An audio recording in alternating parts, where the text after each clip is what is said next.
Hi everyone, welcome to our YouTube channel black diamond. तो आज मैं फिर से आप लोगों के लिए एक वैकेंसी से रिलेटेड अपडेट लाया हूँ। ये जो वैकेंसी है, ये एनएमडीसी की तरफ से निकाला हुआ वैकेंसी है। तो इसमें जो वैकेंसी निकाली गई है वो वेरियस पोस्ट की निकाली गई है, जिसमें ओवरमैन से लेके असिस्टेंट मैनेजर्स से लेके अलग अलग पोस्ट का वैकेंसी है। तो इसको वीडियो को लास्ट तक देखिएगा। इसमें सिलेक्शन प्रोसेस क्या होगा, अप्लाई कैसे करेंगे, आगे का क्या होगा और बहुत सारी अंदर की इन्फॉर्मेशन होगी जो मैं आपको साथ शेयर करूंगा। तो इस वीडियो को लास्ट तक देखिएगा। अगर आप चैनल पे नए हैं तो चैनल को सब्सक्राइब कर दीजिएगा, बेल आइकन को प्रेस कर दीजिएगा। चलिए, तो सबसे पहले एनएमडीसी की तरफ से जो वैकेंसी निकाली गई है, एनएमडीसी बेसिकली एक सरकारी कंपनी है।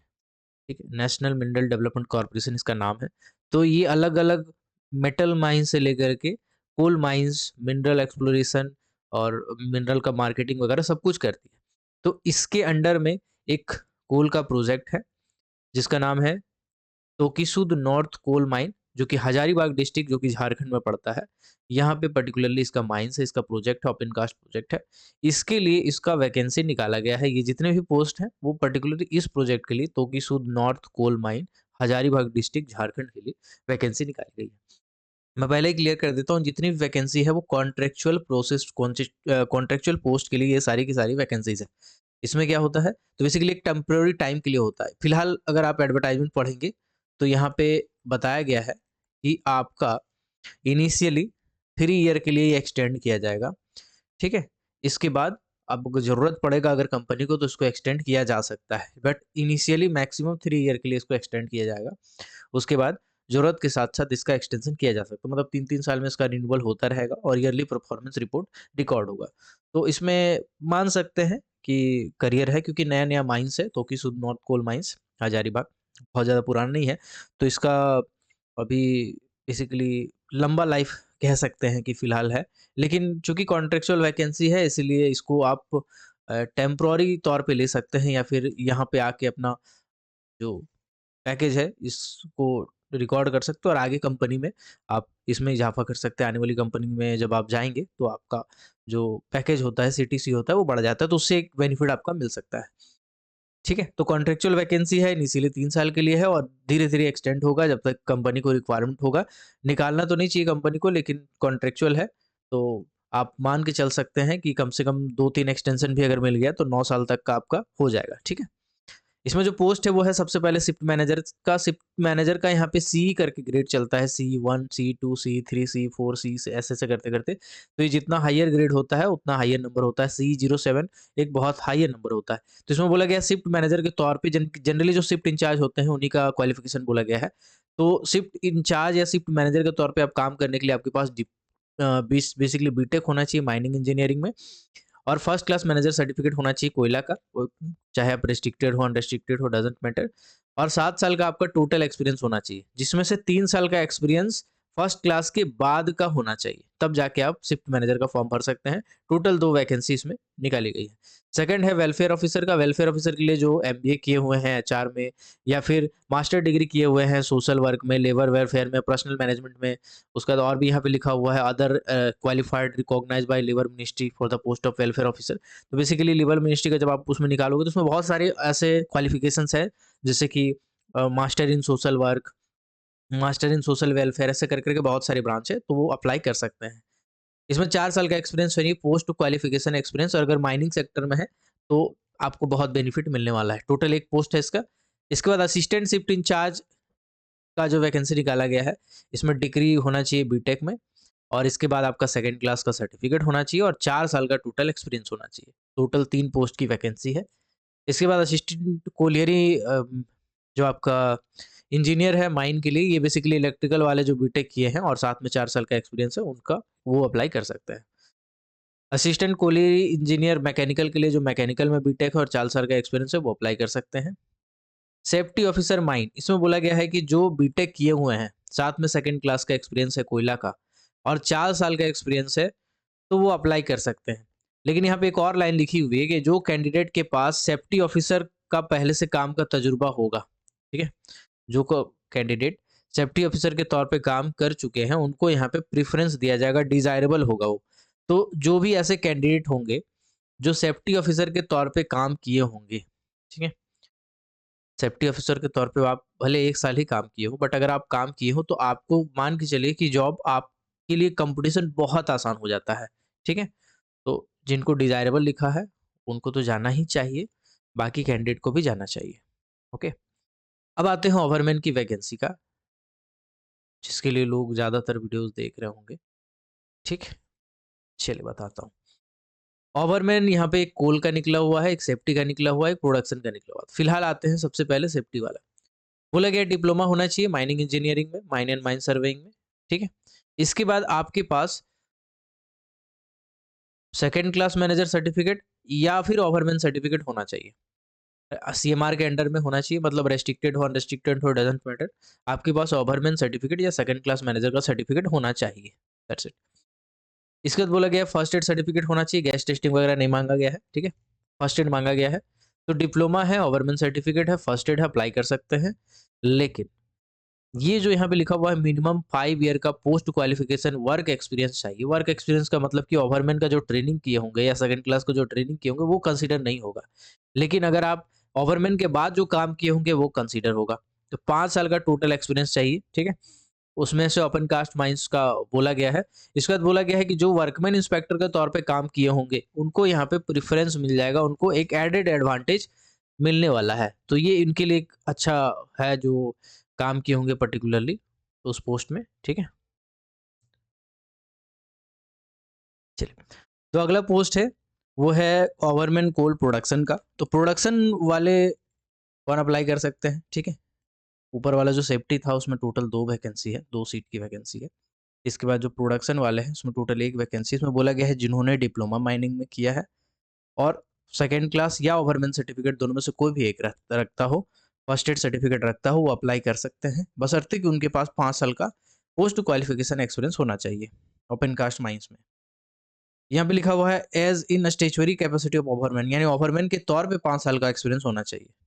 इसके बाद बोला गया है कि जो बेसिकली आपका ग्रीनफील्ड कोल माइनिंग प्रोजेक्ट में काम किए होंगे, उनको एक एडेड एडवांटेज मिलेगा। टोटल 1 ईयर का इसमें एक्सपीरियंस बताया गया है कि टोटल 1 ईयर का आपका वही 1 पोस्ट का सॉरी 1 पोस्ट का टोटल का वैकेंसी है।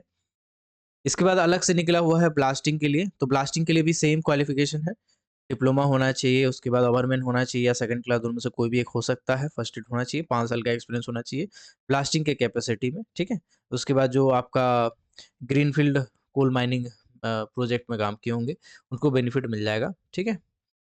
इसके बाद एक ओवरमैन कोल का है, जो कि शिफ्ट का बेसिकली ओवरमैन है।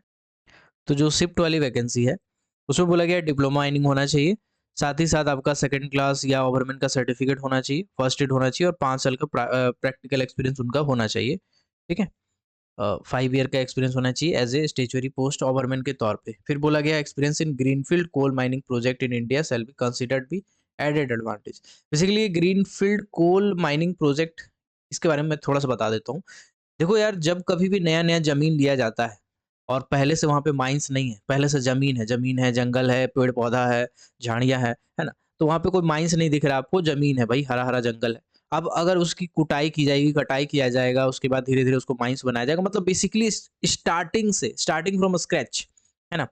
स्टार्टिंग फ्रॉम स्क्रैच मतलब कि माइंस जो बनाया जाता है ना, बॉक्स कट देने से लेकर के जो सारी चीजें होती हैं, तो स्टार्टिंग से अगर कोई कोई माइंस में काम किया होगा ना, तो उसको बोला जाता है ग्रीन फील्ड कोल माइंस। मतलब जो माइंस, जब कोई माइंस स्टार्ट हो रहा होता है नया नया, उसमें अगर आप काम कर रहे हैं तो बेसिकली आप green field coal mining project में काम कर रहे हैं। तो इसमें बोला गया है 5 साल का आपका एक्सपीरियंस होना चाहिए, ठीक है? इसमें टोटल 7 वैकेंसी है, तो ये वैकेंसी आपके लिए थोड़ा मैटर करता है। बाकी अगर जोड़ के देखेंगे ना, तो 13 वैकेंसी ओवरमैन का दिख रहा है मुझे, है ना? ओवरमैन की टोटल 13 वैकेंसी है, 7 और ऐसे अगर जोड़ोगे तो, ठीक है? अब देखो यार, आगे का पूरा हिसाब किताब मैं आपको बता देता हूँ। अगर आप C7 कैटेगरी में हैं, तो 1 लाख रुपए आपका पगार रहेगा। कंसोलिडेटेड पे है, कंसोलिडेटेड मतलब जोड़-जाड़ के हिसाब किताब इतना है कि भैया आपको इतना पैसा दिया जाएगा, सिंपल है। इसके बाद अगर आप सी 6 वाले कैटेगरी में होंगे तो 80,000, और अगर आप ओवरमैन वाला कैटेगरी C4 वाले कैटेगरी में है तो 60,000। मतलब समझिए ओवरमैन के कोई भी पोस्ट के लिए अप्लाई कर रहा है तो 60,000 रुपया है। अगर असिस्टेंट शिफ्ट मैनेजर या असिस्टेंट इंचार्ज वगैरह के रूप में आप अप्लाई कर रहे हैं, बीएमबी वाला अप्लाई कर रहे हैं, एचआर वाला, तो आपका 80,000 पगार है। और जो शिफ्ट मैनेजर के तौर पे अप्लाई कर रहे हैं तो फिर आपका 1 लाख रुपए पगार है। मैक्सिमम एज लिमिट बोला गया है कि आपका 50 साल होना चाहिए। बाकी इसमें सेंट्रल गवर्नमेंट के नॉर्म्स लागू होते हैं, तो ओबीसी कैटेगरी वहाँ पे यहाँ पे एज रिलैक्सेशन आपको मिल जाएगा, जो सेंट्रल गवर्नमेंट वाला है, ठीक है? एससी-एसटी के लिए 5 साल, ओबीसी के लिए 3 साल, ओके। अभी देखिए यहाँ पे कुछ-कुछ बातें लिखी हुई हैं, जो आपको पॉजिटिव, नेगेटिव दोनों वाइब देगा। सबसे पहले तो लिखा हुआ है कि भैया हर आदमी का ग्रुप इंश्योरेंस रहेगा, एक्सीडेंटल इंश्योरेंस रहेगा। जब भी आदमी जॉब करेंगे तो आपका कॉन्ट्रैक्ट पीरियड के अंदर में जब जॉब कर रहे होंगे तो आपका इंश्योरेंस कराया जाएगा, ठीक है। इसके बाद सेल्फ ट्रीटमेंट के लिए आउट पेशेंट जो एक्सपेंसेस हो गए उनके 35,000 रुपये पर एनम दिया जाएगा, ठीक है। 35,000 रुपये का आपका समझ के चलिए कि ये है। उसके बाद आपका मेडिकल फिट, अगर आप मेडिकल फिट होने के बाद ही आपका जॉइनिंग वगैरह होगा। नोटिस पीरियड 1 महीने का रखा गया है। टीए-डीए आप लोग जब बाहर के टूर में दिया जाएगा तो दिया जाएगा, और साथ में जब इस पोस्ट के लिए बुलाया जाएगा जब आपको, ठीक है, तो उस केस में आपका टीए-डीए बनेगा। एचआरए वगैरह दिया जाएगा, एप्लीकेबल है इसमें।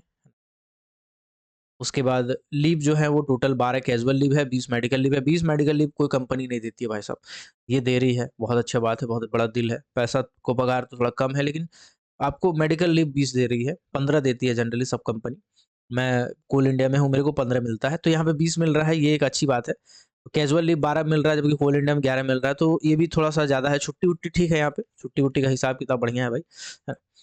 इसके बाद वीकली आपको 1 दिन का रेस्ट भी मिल रहा है ना? पब्लिक हॉलिडेज़ वगैरह भी मिल रहा है। स्टैट्यूटरी डिडक्शन एप्लीकेबल होगा, है ना? ठीक है। इसके बाद और अदर कोई बेनिफिट आपको नहीं मिलेगा, है ना? अदर कोई बेनिफिट आपको नहीं मिलेगा। इसको अप्लाई कैसे करना है, कैसे-कैसे, क्या-क्या करेंगे मैं आपको बताता हूँ। सिंपल है, आपको वेबसाइट के लिंक पे जाना है, यहाँ पे चाहोगे तो आप जाके क्लिक कर सकते हो। क्लिक करने के बाद आपको अप्लाई करना है। 3 फरवरी से लेकर के 17 फरवरी के बीच में आपको फॉर्म को भर देना है। ऑनलाइन बैठना है, एक-एक डॉक्यूमेंट को स्कैन करना है, पीडीएफ बना-बना के रखना है, और धीरे-धीरे एक-एक फॉर्म भरते-भरते सब कुछ अच्छे से अपलोड करना है। क्योंकि जो-जो आप अपलोड करोगे, जो-जो आप फॉर्म भरेंगे, उसके हिसाब से आपको शॉर्ट लिस्टिंग किया जाएगा ऑनलाइन, ठीक है?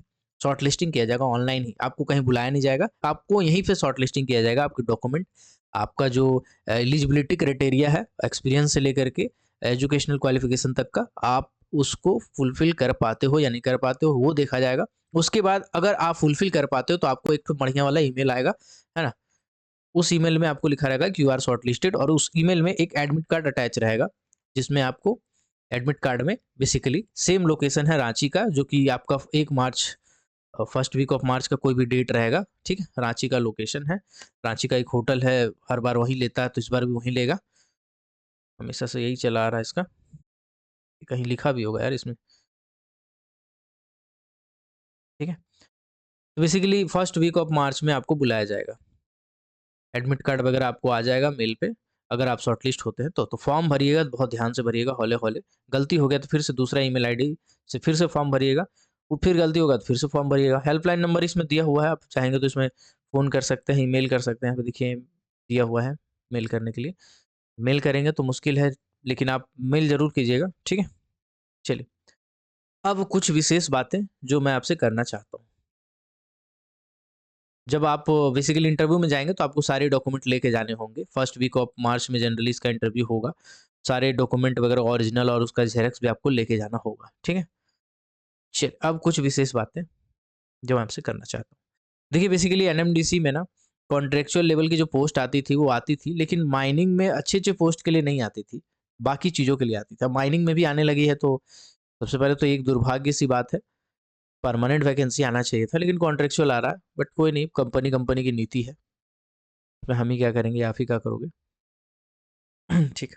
अब कुछ विशेष बातें, आप जिस भी पोस्ट के लिए अप्लाई कर रहे हो वो सभी के सभी पोस्ट एक एक्सपीरियंस वाले पोस्ट है, मतलब ऐसे पोस्ट है जिसमें एक्सपीरियंस मांगा जाता है, ठीक है। तो आप अगर ओवरमैन के तौर पे काम कर रहे होंगे कोई भी पोस्ट के लिए, चाहे ब्लास्टिंग के लिए कर रहे हो, चाहे सेफ्टी के लिए कर रहे हो, चाहे शिफ्ट के लिए कर रहे हो, चाहे वेलफेयर ऑफिसर सेफ्टी किसी के लिए भी कर रहे हो, तो बेसिकली ओवरमैन के तौर पे काम किए होंगे, तो किसी माइंस में काम किए होंगे। तो जिस माइंस में काम किए, फॉर एग्जाम्पल आप पहले कोई दूसरी कंपनी में थे, फर्स्ट प्राइवेट कंपनी में थे, फिर कोई दूसरे कंपनी में चले गए, फिर कोई तीसरी कंपनी में चले गए। अब जहाँ-जहाँ भी काम किए हैं, सबसे पहले तो हर कंपनी के बारे में आपको अच्छा खासा नॉलेज होना चाहिए। अच्छा खासा मतलब जो काम का है आपका, ठीक है? जैसे जैसे फॉर एग्जाम्पल एक कंपनी एक कंपनी है जीपीसीएल, मैं एग्जाम्पल दे रहा हूँ। गुजरात पावर कॉर्पोरेशन लिमिटेड, मैं यहाँ पे काम किया हूँ माइनिंग सरदार और ओवरमैन दोनों के तौर पे।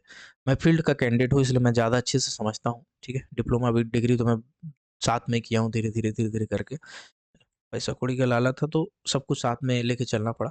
तो बेसिकली एक प्राइवेट कंपनी मान के चलिए, सरकारी है जीपीसीएल, गुजरात पा power basically Gujarat power corporation limited. तो इसमें आप काम किए, ठीक है।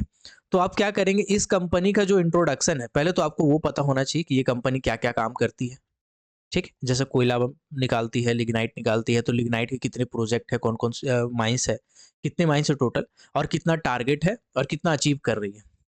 पहले तो हमको ये पता होना चाहिए, इंट्रोडक्शन हमको इसका पता होना चाहिए। और साथ ही साथ और भी क्या-क्या एडेड काम करती है, जैसे सोलर पावर प्लांट है इसका, ठीक है, पावर प्लांट है इसका, सोलर का बहुत बड़ा प्रोजेक्ट है इसका, विंड पावर से एनर्जी निकालती है। तो ऐसा-ऐसा कर के जितनी भी चीज़ें कंपनी करती है ना?